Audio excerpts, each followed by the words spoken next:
Nós vamos continuar a série que o pastor Bruno começou na semana passada, cujo tema é Como se tornar uma família inabalável. Como se tornar uma família inabalável. E aqui eu quero começar já com um problema. O filósofo grego Platão, ele escreveu um texto muito interessante chamado O Banquete, ou Simpósio. Neste texto ele fala a respeito de 7 convidados seus que teriam que dar uma palavra especial naquele momento. E cada um foi falando até chegar a hora de um sábio chamado Aristófanes. E esse Aristófanes, em vez de fazer um discurso filosófico, ele criou uma história, um mito, um fake news, na expressão mais moderna. E a história que ele contou é que os seres humanos antigamente tinham 4 braços, 4 pernas, 2 cabeças. E por serem assim tão possantes, eles começaram pelo orgulho a se insurgir contra o rei dos deuses, Zeus. E quando Zeus percebeu aquilo, disse: deixa comigo. Foi lá e cortou ao meio, uma banda para um lado, outra banda para o outro. E separou-os completamente. E daí em diante, no mito do Aristófanes, a felicidade real do ser humano seria encontrar a sua outra metade. Daí então vem aquela famosa história da outra metade da laranja. Mas sabem, a Maria do Carmo nunca foi a outra metade da minha laranja. E eu tenho certeza que sua esposa e o seu marido não são a metade da sua laranja. Mas o Senhor Deus é tão bom que Ele faz com que nós sejamos mais do que metade, metade. O Senhor Deus é tão bom que Ele faz da gente ser a laranja completa. É mais ou menos isso que eu quero falar hoje à noite em termos de família inabalável. A laranja completa. Porque a laranja completa traz a alegria. A gente tem que fazer uma distinção entre felicidade e alegria. Você já pensou sobre isso? A felicidade depende dos acontecimentos, das circunstâncias, depende dos outros. A alegria não. Se a felicidade é de fora para dentro, a alegria depende só de mim, das minhas escolhas e das minhas reações. Ela é de dentro para fora. E a verdadeira alegria, quando a gente se torna uma só laranja, faz com que a vida da gente entre numa direção realmente notável, inabalável. Eu quero propor a vocês, ensiná-los 3 coisas neste tema, como se tornar uma igreja, uma família inabalável. O que abala a nossa família? É a primeira coisa que eu quero falar para vocês. Como firmar a sua família? É a segunda coisa. E a terceira é recompensas, vantagens de uma família inabalável. A minha carta favorita nas Escrituras é a carta aos Filipenses. No capítulo 2, versículos 4 e 8, nós vamos ler isso aqui que vai estar na tela. Que ninguém procure somente os seus próprios interesses, mas também os dos outros. Tenham entre vocês o mesmo modo de pensar que Jesus Cristo tinha. Ele tinha a natureza de Deus, mas não tentou ser igual a Deus. Pelo contrário, ele abriu mão de tudo que era seu e tomou a natureza de servo. Ele foi humilde e obedeceu a Deus até a morte e a morte de cruz. Isso aqui deveria ser o tema e a vivência de toda família saudável, de todo casamento saudável, de toda paternidade saudável. É isso aqui que nós vemos na figura de Jesus que nós precisamos imitar, sermos semelhantes a Ele. Então vamos, dentro daquilo que eu propus, primeiro falar sobre os inimigos, os assassinos da verdadeira família saudável, os abaladores da família. E por falar nisto, esta semana, se vocês quiserem, podem me acompanhar no Instagram, Erasmo Vieira 4, que eu vou usar imagens de cowboys, do faroeste, para falar sobre os bandidos de uma família saudável. Podem entrar lá e vocês vão ver a partir de amanhã até sexta-feira. Então vamos lá, os 3 abaladores da família. O primeiro é o egoísmo. Egoísmo. Eu quero o que eu quero e você quer o que você quer. Aí está a posição do egoísmo. Nunca é o que você quer, eu também quero. E o que eu quero, você também quer. Jamais. Aliás, há uma coisa muito singular no egoísta. O egoísta nunca fala do outro. O egoísta não é fofoqueiro. Ele não fala mal do outro. Por quê? Porque ele fala só de si mesmo, das suas vantagens, das suas verdades, daquilo que é da sua competência, da sua competência não precisa mais nada. Entretanto, quando uma pessoa é egoísta, ela se isola. Então o terceiro diz, não, nem do meu, nem do seu, do nosso. Oh, melhorou bem, né? Melhorou bem. Mas eu quero sugerir para vocês anularem completamente o egoísmo de suas vidas e dizer, nem no meu, nem no seu, nem do nosso. Vamos resolver os nossos conflitos do jeito de Jesus. Não é muito melhor? Do jeito de Jesus. Em Hebreus, capítulo 12, versículo 15, nós encontramos isso aqui. Fiquem atentos, para que não brote nenhuma raiz venenosa de amargura que cause perturbação, contaminando muitos. Tenha cuidado. A gente precisa de vez em quando esvaziar os sentimentos, porque é isso que faz com que a gente tenha uma situação de entendimento dos conflitos como eles são. Via de regra, quando alguém nos ofende, qual é a tendência do egoísta? E vocês pais precisam ter muito cuidado com os seus filhos com determinadas expressões. Uma delas que não podemos entender e não podemos aceitar como cristãos é chegar para o seu filho e dizer, não traga desaforo para casa. Se alguém mexer com você, mexa com ele. Se alguém bater em você, bata com ele. Não é isso que a Bíblia ensina para nós? Então é preciso que a gente tente, de todas as formas, evitar uma situaçãozinha muito triste que o egoísta, ele é especialista nisso. A vingança. A vingança é terrível. Isso me leva a uma historinha. Um caminhoneiro parou o caminhãozinho dele, 18 pneus, aqueles lindos. Aliás, se eu não fosse pastor, eu acho que eu seria caminhoneiro, que eu adoro um caminhão. Eu fico olhando os caminhões, é coisa linda, é coisa maravilhosa. Eu já dirigi caminhão. E esse caminhoneiro parou para comer. Ele entrou no restaurante, pediu a comida, a garçonete veio, trouxe a comida. Quando eles estavam comendo ali, chegaram 3 motociclistas, abusados. E o primeiro que chegou deu um tapa na cabeça dele, arrancou o boné dele. Aí o segundo meteu a mão no prato dele e disse, será que essa comida está boa?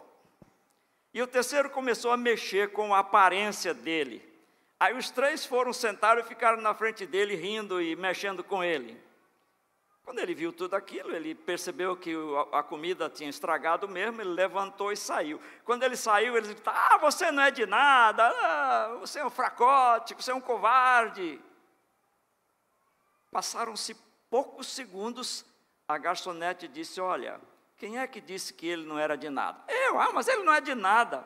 E ela então disse assim, acho melhor você mudar a sua opinião, porque um caminhão acabou de passar por cima de 3 motocicletas estacionadas no pátio. A gente ri, mas essa não é a atitude do cristão. Essa não deve ser a nossa atitude. Nós não somos perfeitos e não podemos exigir que o nosso cônjuge seja perfeito. Por isso o egoísmo tem que ser retirado de nós de uma forma muito clara, porque a Bíblia diz que o tolo, que é o egoísta, provoca a sua família e ele ficará sem qualquer herança. Isso está em Provérbios capítulo 11, versículo 29. Vamos para o segundo demolidor da família. Primeiro é o egoísmo, o segundo é o medo. Há 2 frases que muitas vezes a gente não entende por que é que elas são ditas. E isso é muito comum, eu vou dizer assim, especialmente da mulher para o homem, da esposa para o marido. E a frase é esta aqui, eu não acredito mais em você. Você já ouviu essa frase? Da sua esposa? Você não está correndo perigo não, pode ficar tranquilo. Ou então essa frase mais modulada, perdi toda a confiança que eu tinha em você. Não se preocupe não, porque naquele momento o que está acontecendo é que a sua esposa está revelando medo. Medo de ser rejeitada, medo de ser traída, medo de ser colocada de lado. Os medos desvirtuam completamente a nossa forma de entender as coisas. O medo nos paralisa. Quando o medo entra, a alegria sai. O medo faz com que haja um isolamento e, na verdade, uma pessoa que tem esse tipo de medo, ela está usando uma máscara de miséria. Na tradução à mensagem de 1 João, capítulo 4, versículo 18, a gente lê o apóstolo dizendo isso. O medo causa uma vida vacilante e cheia de temores. Podemos dizer que quem tem medo não está completamente aperfeiçoado no amor. Erasmo, que é isso? Que é isso? Pois é, podemos dizer que quem tem medo não está completamente aperfeiçoado no amor. Agora, espera um pouquinho. Existem dois tipos de medo, o verdadeiro e o falso. O falso a gente joga no sentido das doenças psicológicas como sendo as chamadas fobias. Uma pessoa tem medo de elevador, medo de andar de avião, medo de altura e tudo mais. Mas o medo verdadeiro é alguma coisa que Deus colocou dentro de nós como preservação da nossa natureza, para nós não entrarmos em situações delicadas que nos prejudiquem. Mas eu estou falando desse medo, fobia. É isso aqui que atrapalha muito. É isso aqui que estraga a vida, é isso aqui que derruba casamentos e estraga a família. E a gente tem alguns medos muito esquisitos, como daquele pai que, conversando com a sua filha, ela disse assim: pai, eu estou com medo do escuro. O senhor tem medo do escuro? Ele disse: não, filha, eu não tenho medo de escuro. E a garota insistiu: pai, você tem medo de cobras? E o pai disse: não, filho, não tenho medo de cobras, não.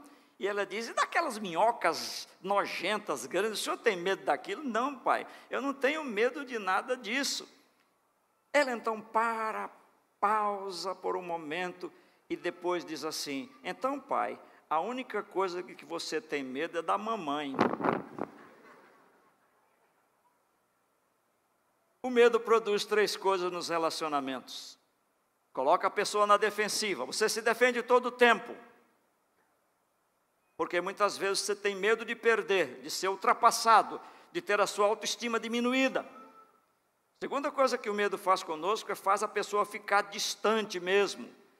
Eu não falo de mim por você porque eu tenho medo de que você não goste do que você vai ouvir. E eu tenho medo de ser rejeitado, por isso eu não falo de mim, então eu permaneço distante. Não significa que são as pessoas que menos falam, porque há um processo de temperamento, que a gente chama de introversão, que faz com que a pessoa fale menos. E, aliás, homens, nós temos uma coisa que é singular, nós falamos pouco, né? Menos o meu neto Gael, que fala pelos cotovelos. Quase que ele não me deixa dormir ontem à noite de falar tanto. E quando o homem fala muito, é um horror, né? O homem tem que ser comedido, deixar a fala mais para a mulher. O Marshall McLuhan, que era o papa da comunicação na década de 1980, ele escreveu um livro em que ele diz que o homem, via de regra, ele fala menos do que a mulher. E a estatística diz que, geralmente, a mulher fala 35 mil palavras por dia. E o homem fala 7 mil palavras por dia. Eu digo assim, irmão, essa estatística está ruim. Essa estatística não está trazendo um bom diálogo. O que é que tem que acontecer? A mulher fala menos, mas o homem fazer uma força enorme para falar mais. Porque nós falamos realmente muito pouco. Nós precisamos falar mais. E por que é que nós homens falamos muito pouco? Uma situação muito simples. A nossa configuração genérica é com a nossa mãe. O menino faz a conexão, o menino faz a conexão genérica com o pai, a menina faz a conexão genérica com a mãe. Mas a configuração afetiva, agora estou certo, a configuração afetiva ela é cruzada. O menino faz com a mãe, a menina faz com o pai. Como o menino faz com a mãe, quem é aquela que fala mais alto? Marcelo, Flávio, Rafael. Quem é? É o pai? Não, é a mãe. Então o marido, via de regra, tem algumas dificuldades de falar com a esposa por causa desse jeito de ser, porque ela é mãe, ela ultrapassa os limites e quer que o marido seja filho. E mães, não façam isso, porque vocês estragam seu casamento. Trate seu marido como marido. Trate o seu marido como homem. E outra coisa, se você tem a tendência de ser professora, seja professora dos seus filhos, mas não fique ensinando todas as coisas para o seu marido, porque ele vai detestar isso aí. Ele vai olhar para você como alguém que está fora do eixo. Não faça isso. E a terceira coisa que o medo faz, em termos de estragar os nossos relacionamentos, torna a pessoa mais exigente. Por quê? Porque a gente quer que o outro seja aquilo que a gente é, faça do jeito que a gente faz. Um coração ansioso, Provérbios 12, 25, deixa o homem frustrado e derrotado. O que é que realmente faz uma família ser inabalável? É a alegria. É a alegria. Então aqui nós temos as três coisas que nos atrapalham, e uma delas, lamentavelmente, eu pulei, que é o ressentimento. Eu vou colocá-la aqui como número 3, o ressentimento. O ressentimento é a raiva que não foi resolvida, que fica guardada, que fica reprimida. E a gente diz, eu não quero perdoar você. Nada destrói relacionamento mais rapidamente do que o ressentimento. O ressentimento, como eu disse, é a mágoa que você deixa dentro de você e lhe atrapalha tanto. Esses três, mas eu quero demorar um pouco mais do meu tempo com a parte mais gostosa, que é como ser uma família inabalável. No domingo passado, o pastor Bruno usou um texto de Mateus que fala do homem que constrói a sua casa na areia e aquele outro que constrói a casa sobre a rocha. E o texto de Mateus é mais preciso, mas o texto de Lucas diz de uma forma bem diferente isso aqui na tradução Nova Bíblia Viva. No texto de Lucas, capítulo 6, versículo 48, diz assim: porém, todo aquele que vem a mim, que ouve as minhas palavras e me obedece, é como um homem que constrói uma casa sobre o alicerce sólido, posta em cima da rocha firme. Quando vier a inundação e as águas baterem contra aquela casa, ela continuará em pé, pois está solidamente construída. Então, quando a gente pensa, uma família inabalável é aquela que tem solidez. E a pergunta é, como é que uma família tem solidez? Eu vou ensinar a vocês três coisas. A primeira é, concentre-se mais em dar do que em receber. Concentre-se mais em dar do que em receber. Pergunto eu, qual é a faixa etária que realmente é mais de receber e quase nada do dar? Faixa etária, idade. Digam para mim. Criança? E por que é que nós adultos continuamos do mesmo jeito? Parece que a criança interior do passado ficou congelada e a gente está com as mesmas reações. É melhor receber do que dar. E na verdade eu estou dizendo, concentre-se mais em dar do que em receber. Mas a criança não é assim. Opa, o irmão disse aleluia ali, gostei de ouvir, bacana. Deve ter alguma coisa especial ali. A esposa ouviu? Amém. Aí vem aquela historinha da garota que recebeu do pai 2 notas de R$5. E o pai disse assim, olha minha filha, você tem essas 2 notas. Com uma nota de 5 você vai e compra o que você quiser. Com a outra nota de 5, essa nota você vai dar na entrega dos dízimos e ofertas na igreja no domingo. Essa aqui é de Deus, essa é sua, essa outra é de Deus. Tome aí as 2 de 5. E a garota vibrou, disse, vou para a sorveteria. E foi para a sorveteria com as 2 notas na mão. Quando chegou perto da sorveteria, deu uma ventania e uma nota daquelas de 5 voou da mão dela. A nota carambolou e de repente achou um bueiro e ela foi numa das frestas do bueiro. E a garota ficou, e agora? O que é que eu faço assim? Aí de repente ela parou, olhou para a nota dela, olhou para cima assim e disse, ó Deus, eu lamento muito, mas a sua nota foi bueiro abaixo. É assim que a criança se comporta. É assim que, infelizmente, nós adultos muitas vezes nos comportamos. Primeiro eu, depois Deus. E em terceiro lugar a esposa, ou o marido, ou os filhos. Não pode ser assim. Esses círculos concêntricos têm que começar com primeiro Deus. Aí sim, depois eu. E depois o cônjuge. E depois os filhos, e assim por diante. Agora deixe-me fazer uma pergunta assim. Como nós chamamos a ação de mais dar do que receber? Como se chama isso? 4 letras. A primeira é A. A segunda é M. A quarta é O. E a quinta vocês todos sabem. O amor verdadeiro é assim. Deus é amor. Deus não tem amor, Ele é amor.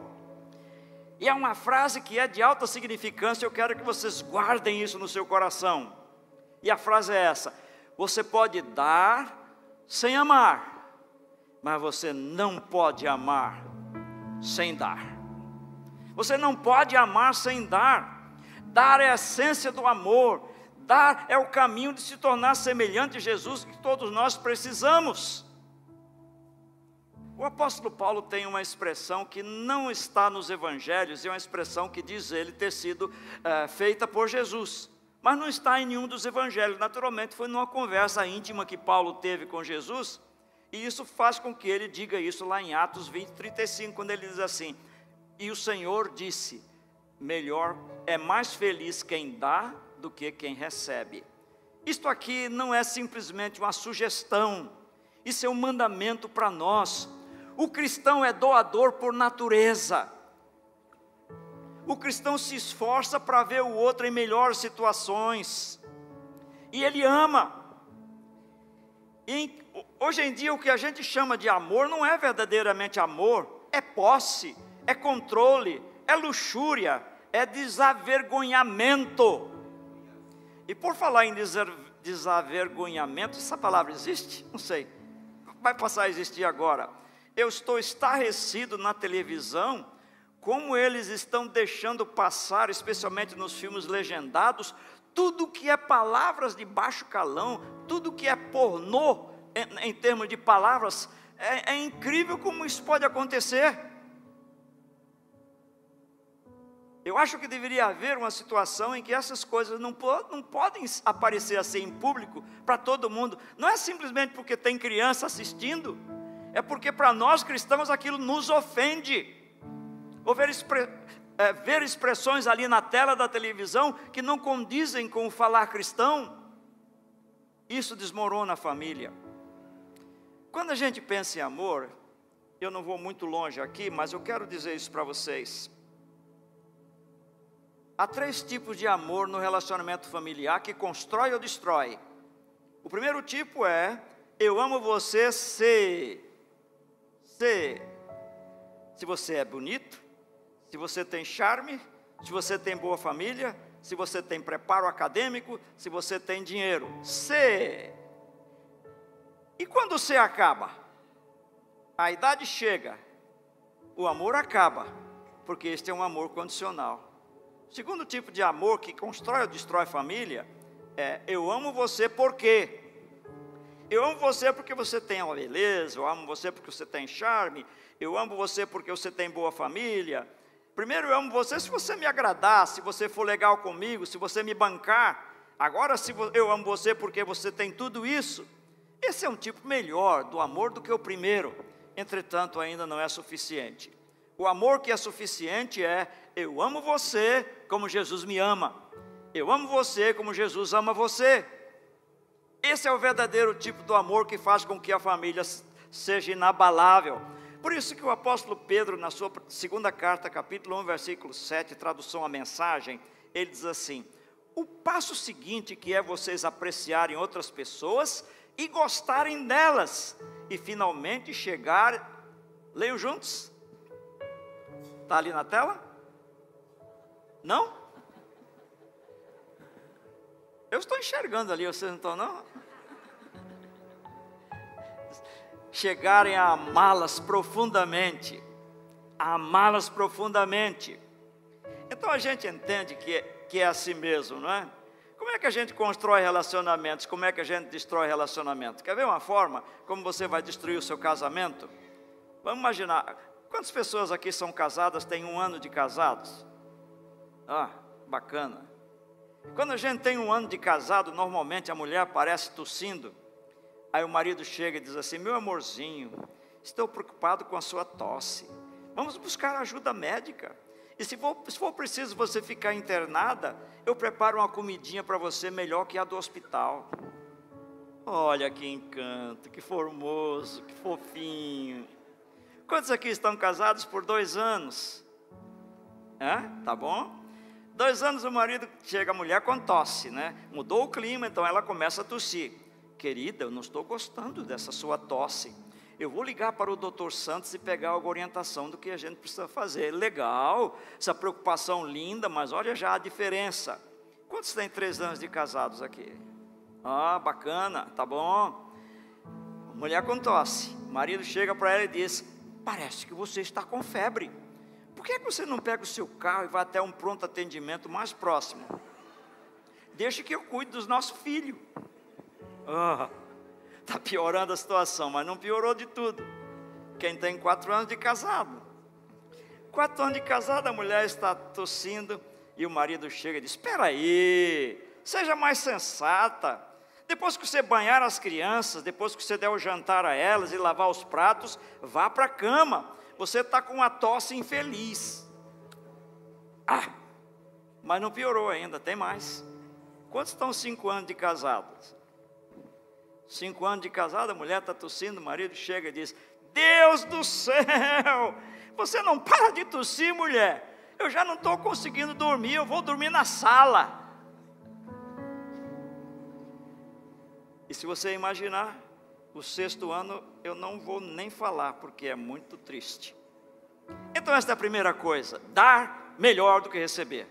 A segunda coisa para você ter o seu casamento inabalável é: concentre-se mais em conciliar do que em machucar. Concentre-se mais em conciliar do que em machucar. Nos relacionamentos, como na vida de uma maneira geral, nós somos machucados e nós machucamos.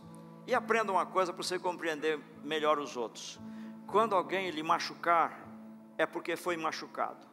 Porque só machuca quem é machucado. Agora eu pergunto: quantos de vocês não foram machucados? Não estou vendo ninguém levantando a mão. Vocês estão certos, todos fomos machucados. E porque somos machucados, nós machucamos. Mas como lidar com as situações que machucam e faz diferença, estragam o casamento, derrotam a família? Muitas vezes o que nós fazemos é alimentar o machucado. E hoje em dia nós estamos com um tal de mimimi, que é uma coisa séria. Ninguém pode falar nada porque Deus do céu vai dar um problema, vai dar um boletim de ocorrência na hora. Mas nós temos que olhar a Bíblia, o que ela diz para conosco. Quando Paulo falou aos Colossenses, capítulo 3, versículo 13, na tradução Nova Bíblia Viva, diz assim: sejam amáveis uns com os outros e prontos para perdoar, jamais guardem rancor, perdoem como o Senhor perdoou vocês. Perdoem como o Senhor perdoou vocês. Perdoem como o Senhor perdoou vocês. Vocês se sentem perdoados pelo Senhor? Então perdoem do mesmo jeito. Mas, e se for uma coisa muito grave? Será que você não cometeu uma coisa grave e o Senhor perdoa você? Será que você não fez uma coisa daquelas e o Senhor perdoou você? Então, não importa grande ou pequeno, pecado, pecadinho, pecadão, Deus perdoa. E por isso, eu e você precisamos perdoar também. O segundo texto nesse tema está em Romanos capítulo 5, que diz assim: podemos estar cheios de alegria aqui e agora, mesmo em nossas tribulações e problemas. Não é fácil, né? Você está cheio de alegria, em tempos de problemas e tribulações. Paulo diz: tais coisas nos darão perseverança paciente, a qual, por sua vez, desenvolverá em nós um caráter maduro, e é isso que traz esperança. É isso que traz esperança. Então nós temos que nos esforçar, sabendo que a alegria depende da nossa reação pessoal. Guardem isso que eu vou lhes dizer agora. O mais importante não é o que a pessoa diz de ruim de mim. O mais importante não é o que a pessoa faz de ruim para mim. O mais importante é como eu reajo a essas coisas. E se eu reagir como Jesus Cristo reagiu quando fizeram coisas ruins com Ele, eu estou construindo uma família inabalável. Mas nós não temos naturalmente essa facilidade de agir assim.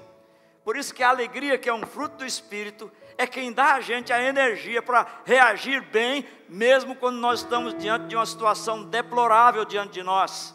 Mesmo quando alguém está fazendo uma coisa horrorosa para nós, a nossa reação deve ser a mesma coisa. Nessa circunstância, como Jesus reagiria?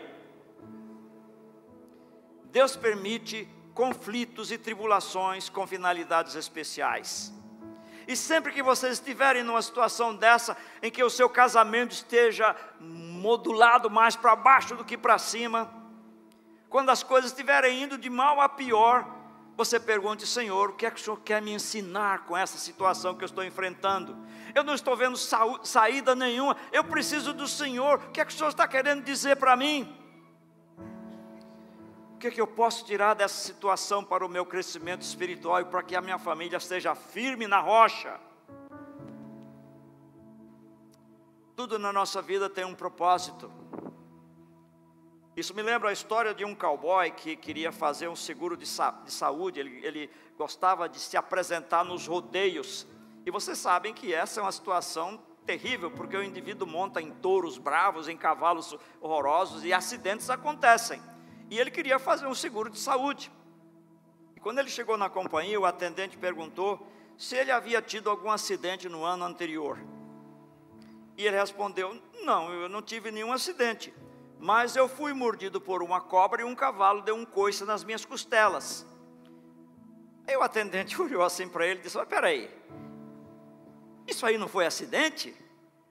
Ele olha de maneira bem tranquila e responde assim: não, senhor, eles fizeram isso de propósito. Eles fizeram isso de propósito. O cowboy entendia que não existe esse tal de acidente na nossa vida. E se esse cowboy entendeu isso, quanto mais nós cristãos, que cremos num Deus soberano que está no controle da nossa existência. O que acontecer conosco é a permissão de Deus, e Ele vai nos ajudar a sair dessa situação, se nós confiarmos nele e deixarmos que Ele dirija a saída. E é isso que vai fazer com que as nossas famílias se tornem inabaláveis. Porque via de regra, quando acontecem os conflitos na família, nós queremos resolver do nosso jeito, mas como eu lhes disse antes, deve ser do jeito de Jesus. Terceira coisa, se você quer ter a sua família inabalável, concentre-se mais no poder de Deus do que nos problemas. Concentre-se mais no poder de Deus do que nos problemas. O Salmo 62, verso 8 diz assim: confie no Senhor a cada momento, leve a Ele todo o peso do seu coração. Eu adoro isso aqui. Levar para o Senhor todo o peso do meu coração. Você está com o seu coração pesado agora à noite, hoje, ontem, anteontem? Seu coração está pesado? Então, se eu posso dizer assim, pelo amor de Deus, entenda isso aqui e leve para o Senhor todo o peso do seu coração, pois Ele é a nossa proteção. O que é bom para nós nesta vida é que Deus não perdeu o controle do mundo. Mesmo que as coisas estejam indo assim de maneira tão horrorosa, e que como cristãos nós estejamos repudiando tudo aquilo que está acontecendo, o encardido tentando derrubar as famílias com essas ideias de gênero, essas porcariadas todas que a mídia nojenta tem mostrado aí de maneira fantasiosa. Apesar disso tudo, o Senhor não perdeu o controle. Vamos crer nisso, não vamos nos desanimar, e vamos cuidar da nossa própria família, em vez de ficar ouvindo política, em vez de ficar vendo coisas no seu telefone celular, na televisão. Vamos cuidar da nossa família, vamos amar profundamente a nossa família, e deixar que Deus controle, e sempre pedir a Deus: Senhor, não sei como sair dessa, me ajuda, me dá as palavras, me dá as direções, e o Senhor vai mostrar para você de uma maneira muito clara. Se o seu casamento, como eu disse, está ainda mal, pior, está perto de acabar, ou se porventura acabou e você hoje está numa situação difícil, eu quero dizer a vocês que Deus sempre vai lhe dar poder para você recomeçar. Há um texto de Efésios 1, 19 e 20 que eu amo. Esse texto diz assim: e como é grande o seu poder que age em nós os que cremos nele. Esse poder que age em nós é a mesma força poderosa que Ele usou quando ressuscitou Jesus Cristo. É a mesma força de ressurreição, o Senhor nos dá de bandeja, está aqui, use. Então, em vista disso, eu digo assim: se Deus ressuscitou Jesus com esse poder, Ele pode ressuscitar famílias que estão morrendo, famílias que estão sendo destruídas, famílias que estão cambaleando. porque Ele é o poder para fazer isso. Olhe para o Senhor, confie no Senhor. Por isso que Filipenses 4 diz assim: estejam sempre cheios de alegria no Senhor, e digo outra vez, alegrem-se. Nessa carta de Paulo aos Filipenses, a expressão alegria, alegrar-se, regozijar-se aparece 19 vezes. 19. Quando a Bíblia diz uma coisa é porque é importante. Quando ela diz duas coisas, a mesma coisa duas vezes, é porque é muito importante. A mesma coisa 3 vezes é porque é muito, muito importante. E quando ela diz 19, é porque é 19 vezes importantes. Vamos nos alegrar porque o Senhor está conosco, pessoal. Vamos ter essa alegria profunda do nosso coração. Agora, veja uma coisa. Onde Paulo estava quando ele escreveu essa carta aos Filipenses? Numa praia, deitado numa poltrona daquelas, tomando uma água de coco geladinha, olhando o mar. Onde é que ele estava? Ele estava preso. E já sabendo que os dias dele estavam contados. Você pergunta assim, mas como é que pode um homem fazer uma coisa dessa? Resposta: porque a alegria está no coração. Continuem. É um cântico. A alegria está no coração de quem já conhece a Jesus. Vamos parar aí, senão o meu tempo vai embora. É isso aí, pessoal. O que a gente canta, a gente tem que viver. Essa é a alegria. Então agora termino falando sobre quais são as recompensas. No momento em que eu decido que dar é melhor do que receber, no momento em que eu foco em conciliar e não em machucar, no momento em que eu olho para Deus e não para os problemas, o que acontece comigo? Você vai ter essa alegria independente das circunstâncias, e vai ter um fator essencial para que a sua família permaneça inabalável. E aqui, em conclusão, 3 coisinhas rápidas. A primeira é essa aqui. Quando você faz isso, quando você pratica essas 3 coisas, você vai ter a convicção de que você nunca vai estar sozinho. Nunca vai estar sozinho.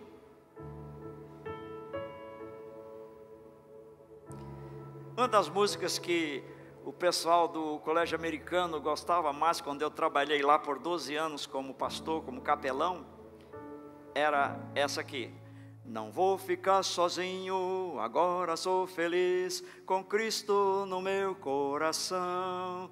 Ele é meu grande amigo, não temo o perigo, com Cristo no meu coração.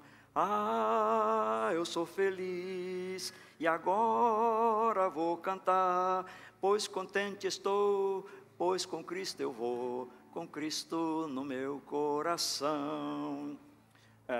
Vou dar o meu telefone para...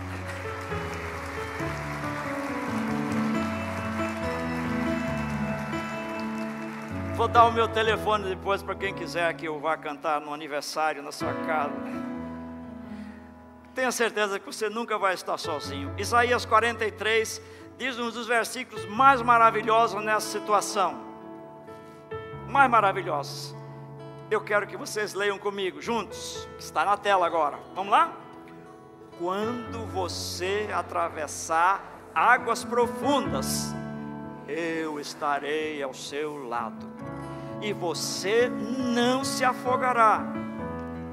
Quando passar pelo meio do fogo, as chamas não queimarão, pois eu sou o Senhor, o seu Deus.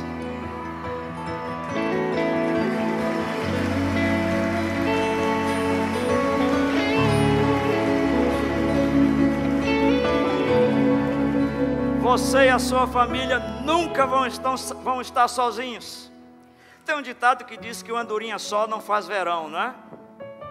Mas quando nós estamos temos Jesus, mesmo que estejamos sozinhos, nós faremos primavera, verão, outono, inverno, porque não sou eu, é Ele que vai fazer, porque Ele está comigo. Ele está comigo. Segunda recompensa que eu tenho quando fazendo disso melhor que receber, quando eu foco em conciliar e não no machucar, quando eu olho para Deus e não para os problemas, é que Deus sempre vai ter um plano melhor para mim. Deus tem sempre um plano melhor para mim. O meu plano é fabuloso, é melhor. Não, não é. O plano de Deus é melhor para você. Por que será? Porque você não se conhece, mas Deus conhece você. Se você quer ver uma coisa lindíssima, leia o Salmo 139. Quando o Senhor diz que quando nós estávamos no ventre da nossa mãe, Ele já sabia a cor dos nossos olhos, a nossa altura, a cor da nossa pele, a cor do nosso cabelo, o tamanho da nossa inteligência. Ele sabia tudo a nosso respeito. Então o plano dele é melhor para nós. Não confie na sua esperteza, confie na sabedoria e na soberania de Deus. É muito mais importante. Deus tem um plano melhor para mim. Salmo 50, verso 14 diz assim: o que eu desejo de vocês é isto: tenham sempre um coração cheio de gratidão, confiem em mim quando estiverem em dificuldade, assim eu os salvarei. Qual é a frase final? E vocês me dão glória. E vocês me darão glória. Vocês me darão glória. Quando acontece uma coisa boa e você resolve uma situação assim difícil, complicada, a glória vai para quem? Para você que mostrou sua inteligência, tá bom? Mas quem deu a inteligência para você? Foi Deus. Não, foi o meu amigo. Mas quem que mandou aquele amigo para ajudar você? Foi Deus. Então por isso que Ele tem um plano melhor para nós. E quando as situações começarem a se mostrar resolvidas, vamos dar graças a Ele, vamos glorificá-lo cada vez mais. E a terceira coisa e última é: não somente porque Deus está comigo sempre, não somente porque Ele tem um plano melhor, mas com certeza Ele vai me ajudar. Deus nunca despreza. Há um versículo que não está aqui no meu esboço, o Senhor me deu agora, que é um dos versículos que eu amo, que está em João, quando o Senhor Jesus diz: todo aquele que vier a mim, é todo? Para nós é alguns que eu escolher, alguns que eu fizer uma triagem que vier a mim, esse eu não rejeito. Seria uma situação difícil, né? Porque será que eu estou no grupo que Ele vai me escolher? Mas Ele não diz isso, Ele diz todos. O Senhor está conosco e Ele quer nos ajudar. Por isso que o Salmo 43, versículo 5 diz: por que ficar triste e agitado no meu coração? Não é preciso. Confie em Deus, pois ainda o louvarei, o Senhor, o Deus que sempre me ajuda. Como está a sua família? Alegria? Pessoal, nós não temos alegria. Nós não produzimos alegria. Alegria é produzida em nós pelo Espírito Santo. Porque de acordo com Gálatas capítulo 5, versículo 22, a alegria é fruto do Espírito. Se você quer ter essa alegria, então Jesus vai ser tão significante para você, e você vai ter tão especial, que você vai ser um construtor da sua família, e a sua família vai ser inabalável. Vem umas tempestades, vem umas tormentas, vem as situações difíceis, vem umas complicações, você vai fazer a diferença. E isso Deus quer de você. Deus quer que você seja diferente para fazer a diferença neste mundo, para que a sua família que está em perigo seja construída por você, pelos seus valores, isto é, os valores do Senhor, e por tudo aquilo que o Senhor nos ensina em termos dos seus mandamentos. Termino com a história. Um moço inglês chamado William Dyke perdeu a visão quando tinha apenas 10 anos de idade. A despeito disso, ele cresceu usando bem a sua inteligência, a sua sensibilidade e a sua simpatia. Quando ele estava no ensino médio, conheceu uma garota que era filha de um almirante da Marinha Real Inglesa. Os dois logo começaram a se gostar. E mesmo cego, sem nunca ter visto a garota, ele diz que ela ainda vai ser a esposa dele. E os dois continuam estudando juntos até que finalmente ele pede para conhecer os pais dela. E então eles estabelecem o critério de um namoro oficial. E daí para o casamento foi rápido. Mas o pai da moça estava preocupado pelo fato dele ser cego. E como ele tinha muitos contatos, ele animou o William para que buscasse um famoso especialista em oftalmologia, para quem sabe restaurar a visão dele. E o William aceita e submete a alguns procedimentos cirúrgicos. E então ele está num período de recuperação. E o casamento havia sido marcado para aquele tempo. Aí ele então conversa com a sua noiva e diz assim: as bandagens que estão tapando o meu rosto, eu quero que elas sejam tiradas lá no altar, quando a gente estiver casando. E chegou o dia do casamento. Ele todo bem vestido, é acompanhado pelo pai até o altar, com as gases, as bandagens no rosto. E quando o piano toca a marcha nupcial, e a noiva começa a entrar, o pai dele começa a tirar as gases, as bandagens, e depois tira aqueles 2 tufos de gases maior nos olhos dele, e nesse instante ela está se aproximando, e ele começa a piscar o olho, e começa a perceber quem é que estava diante dele, e cheio de encanto, já conseguindo enxergar a noiva, ele diz assim: puxa vida, você é muito mais maravilhosa e linda do que eu imaginei. Como esse jovem cego, nós nunca vimos a Jesus face a face, como é que Ele é. Mas um dia, nós vamos estar na presença dEle. Ele vai entender que nos colocou aqui, para que nós não pudéssemos vê-lo, porque Ele queria que nós ansiássemos pela visão pessoal. E Ele vai olhar para nós e vai simplesmente mostrar o seu amor, porque Ele sabe que nós fizemos diferença aqui na terra, que nós somos cristãos de obedecer aquilo que o Pai nos manda. E nós vamos dizer para Ele: Senhor Jesus, você é muito mais maravilhoso do que a Bíblia o descreve. Se você quer fazer diferença na sua família, você tem que crer nisso. Você tem que aceitar isso no seu coração. E é isso, exatamente isso que o Senhor quer. Porque como Ele diz em 1 João capítulo 3, versículo 2: meus irmãos, agora nós somos filhos de Deus, mas ainda não sabemos o que vamos ser. Porém sabemos isto: quando Cristo aparecer, ficaremos parecidos com Ele, pois o veremos como Ele realmente é. Como Ele realmente é. É assim que construímos famílias inabaláveis. A partir de você. A partir de você. Baixe sua cabeça, por gentileza, agora.